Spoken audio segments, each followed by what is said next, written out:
avions dit la dernière fois que c'est Dieu qui décide du comment et du pourquoi de notre vie sur Terre.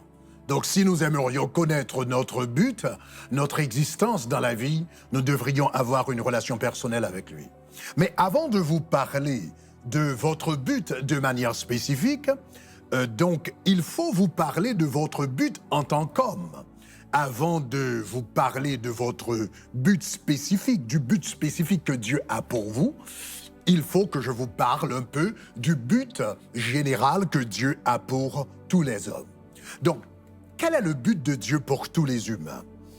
La Bible répond à cette question dans Ésaïe chapitre 43, les versets 1er et verset 7. Donc dans Ésaïe chapitre 43, le texte dit « Ainsi parle l'Éternel qui t'a formé, ô Jacob, celui qui t'a formé, ô Israël, ne crains rien car je te rachète.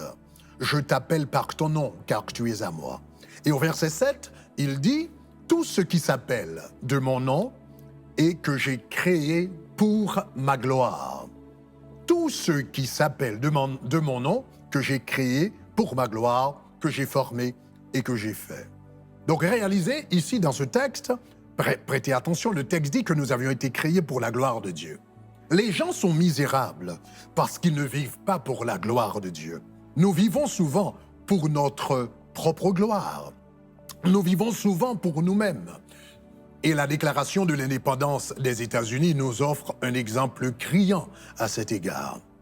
Le texte de la déclaration dit « Nous tenons ces vérités pour évidentes, que tous les hommes ont été créés égaux et qu'ils sont dotés du Créateur de certains droits inaliénables.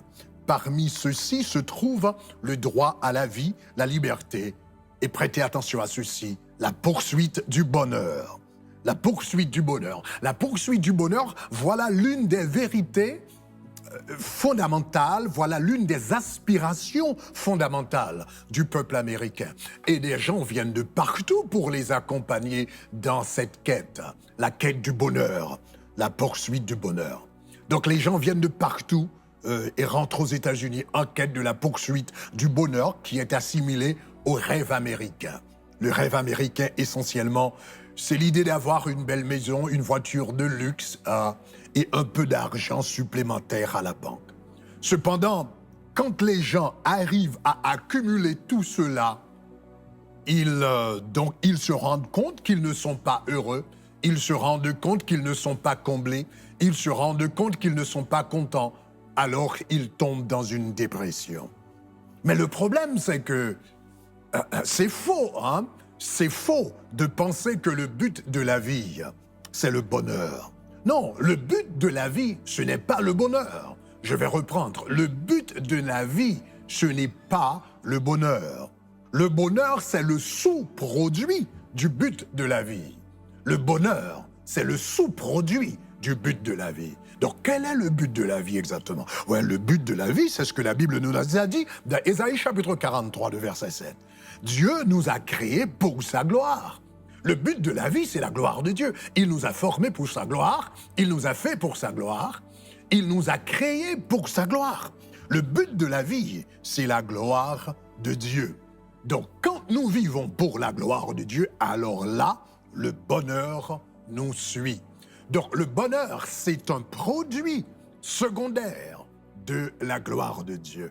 Donc, quand nous nous focalisons sur Dieu, quand nous nous focalisons sur la volonté de Dieu, quand nous centralisons notre vie donc pour faire la volonté de Dieu, nous nous efforçons à faire la volonté de Dieu dans tous les domaines et dans tous les aspects de notre vie, alors le bonheur nous suit.